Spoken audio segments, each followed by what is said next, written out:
Reddit reports. Like, subscribe and hit the bell. Your plan for world domination has succeeded. But instead of an evil overlord, you are a mildly infuriating overlord. What is the first law you pass to mildly infuriate everyone? Bothies. Basically they're small cottages in remote parts of the Scottish Highlands that are left unlocked, free to be used for shelter by people travelling the mountains. They're not well furnished or anything, but they act as a freely usable weatherproof shelter for anyone to use in a country where summer usually just means the rain is slightly less frigid. It used to be that they weren't too well known, the hill walking community used them, maintained them, and everyone observed an unwritten code of conduct where you'd make sure to leave it tidy, clean and ready for the next person to use. However, they suddenly experienced an upsurge in awareness, and a lot of them suffered for it. People would go to them so they could have a piss up in a scenic location and leave them covered in rubbish and shit. Literal shit. They're normally refurbished from long abandoned houses and frequently don't have toilets, so they're equipped with a shovel to bury your waste. People seem to think they were free holiday homes that they could just take over. Some people just vandalized them for the fun of it. As a result, they suffered quite a bit. They should offer shelter from bad weather and a safe place to sleep. But now you have a bunch of entitled, lazy assholes who go and wreck them. That's so sad. We have cabins like that up here in Alaska and the Yukon, but fortunately there are so few people that they are in good shape. Watch your words, or else it will happen to you. The masses aren't attracted to the backcountry of Alaska due to the dangers it presents. What Op described is exactly how a few cabins are like in my state as well. The huts closer to civilization are more damaged than the ones where you have to hike 10 miles in.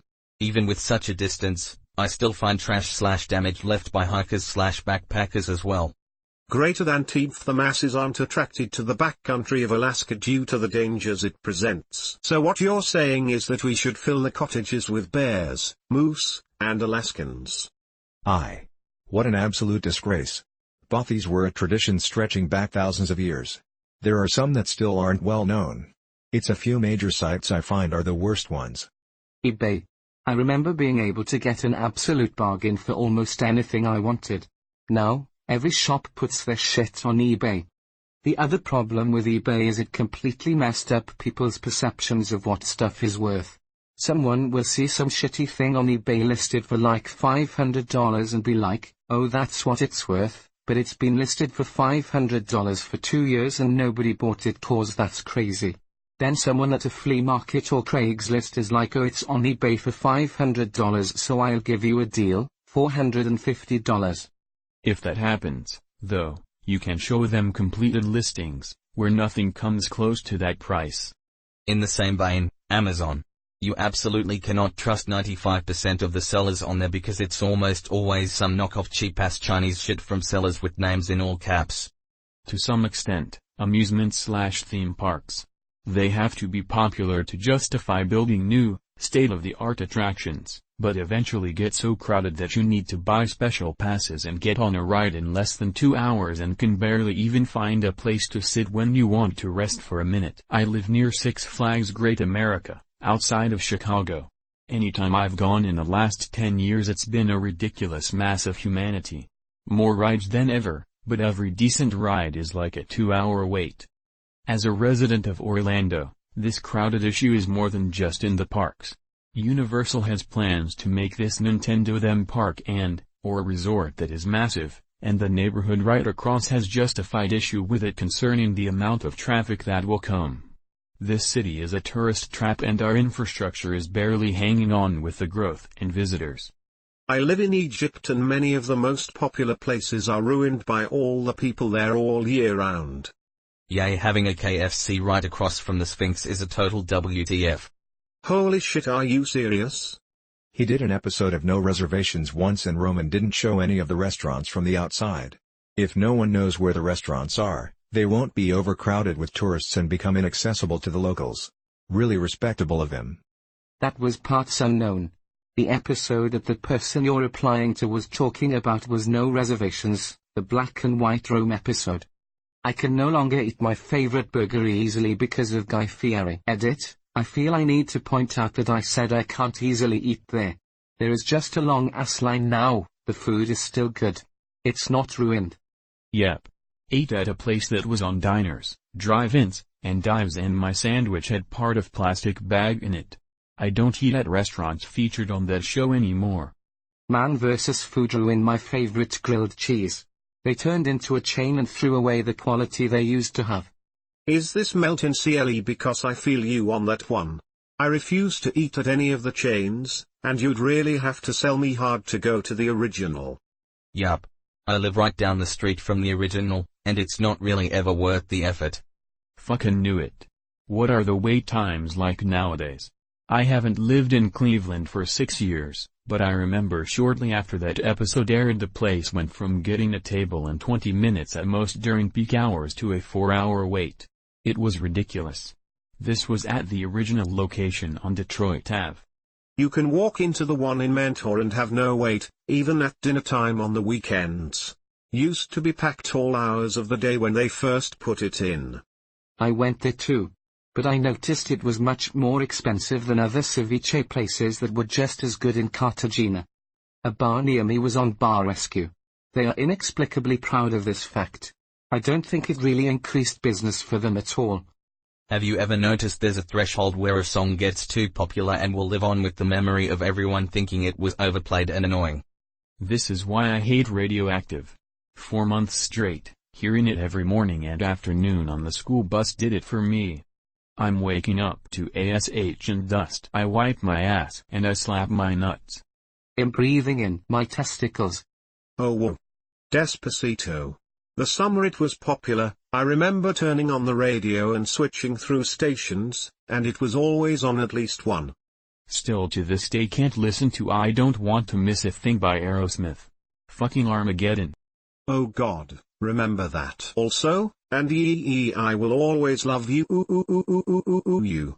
Whitney Houston. Finally, Celine Dion's Titanic song. Happy by Pharrell Williams. That grew old real quick, but will everyone keep playing it? You bet. I just hated that song.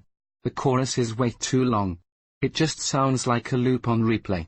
Paralyzer by Finger 11 was the poster child for this in the early 2000s.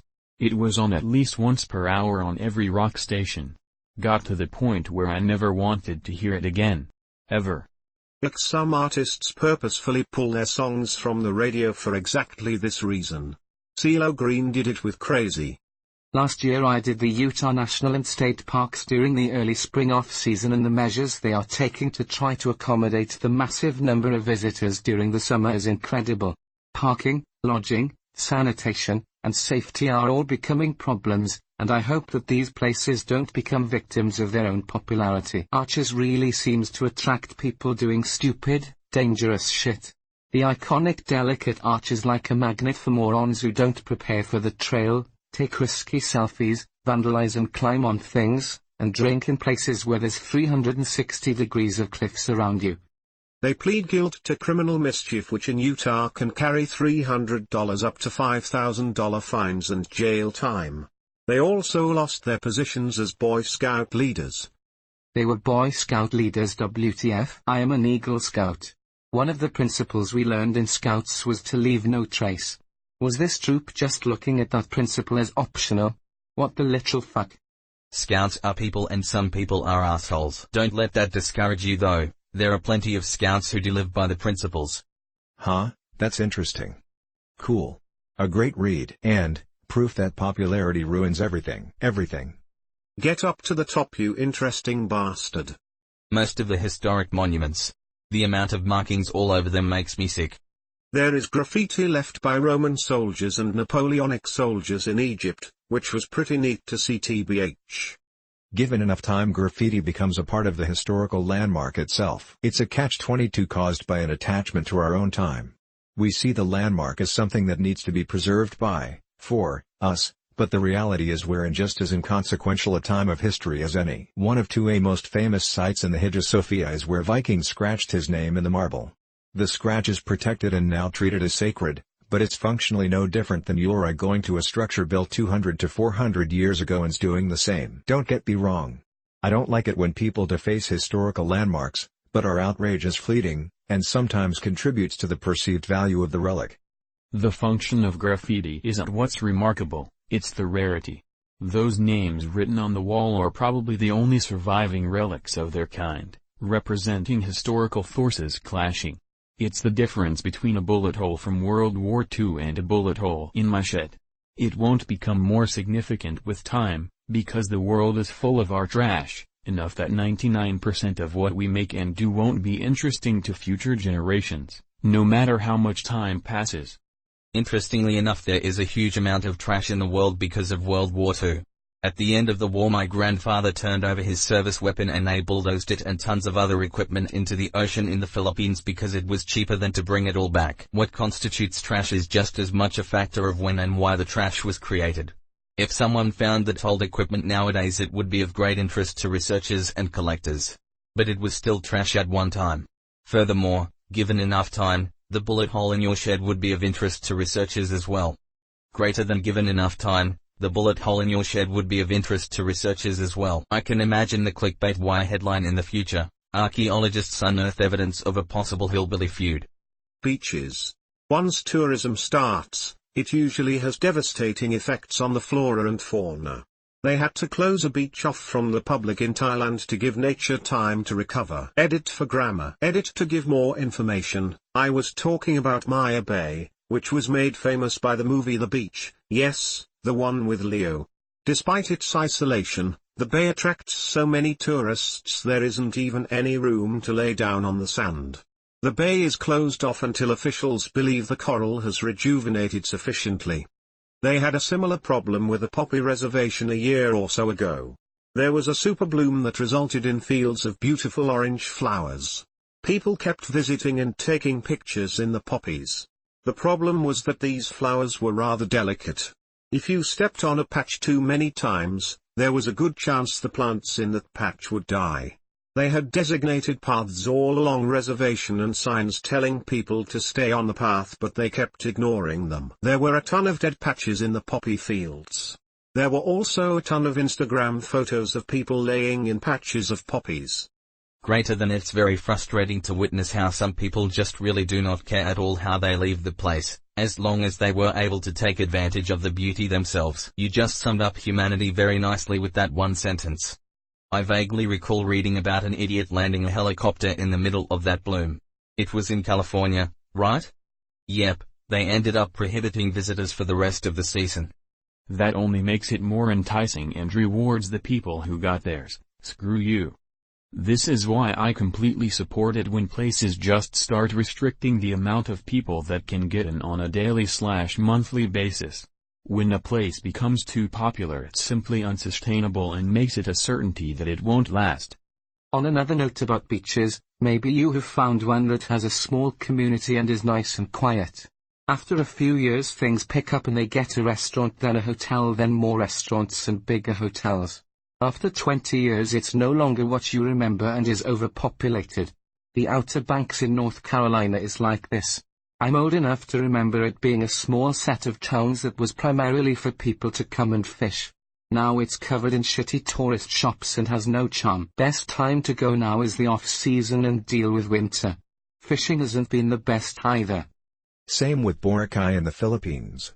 I never knew how big of a problem tourism was until I saw the Barcelona tourism documentary. It's like, way beyond anything I could have ever imagined. Just a fucking sea of tourists packed in the streets. Entire portions of the city are completely insufferable. The tourism to Mount Everest has become the primary income for a lot of people in that area, so it's not surprising the guides and Sherpas continue to take people up in large numbers, but it does seem sometimes like the numbers are unsustainable and downright dangerous. I've never been there and never will go, but it fascinates me, so I read about it all the time. So much litter at or near the summit and all along the way up. The Sherpas do try to clean what they can, but up in the death zone, every ounce of what you are carrying matters tremendously, so very little can be done to get rid of all the oxygen canisters and things left laying around. The fine is almost pointless. If the expedition costs $18,000 for Sherpa and climbing permit, gear and other arrangements costs $9,000, littering fine costs $5,000, then the total is $32,000 to climb Mount Everest. The people who pay that kind of money don't care if it's $32,000 or $27,000. While they might try to pick up their trash at camp and get it to the big trash pile, if it comes down to life or death at the top, they aren't going to hesitate about $5,000 to leave a couple oxygen canisters and bags of poo behind. Greater than the fine is almost pointless. Almost pointless. It's essentially a climbing tax, but one that's only paid by underprepared or overcommitted parties. If you're properly prepared for the expedition, then there should be no need to leave gear and refuse on the mountain, so you won't be assessed a fine. You're right though, the guide services on Everest are essentially going to bake this into the cost of their offerings for their tourists as a cost of doing business. But at least it's the responsible parties, the tourists, paying the costs, not the capable mountaineers. Yeah, I completely agree. There are certainly a lot of people that shouldn't be anywhere that mountain, but they have enough money that they don't get refused. That's where the problem lies.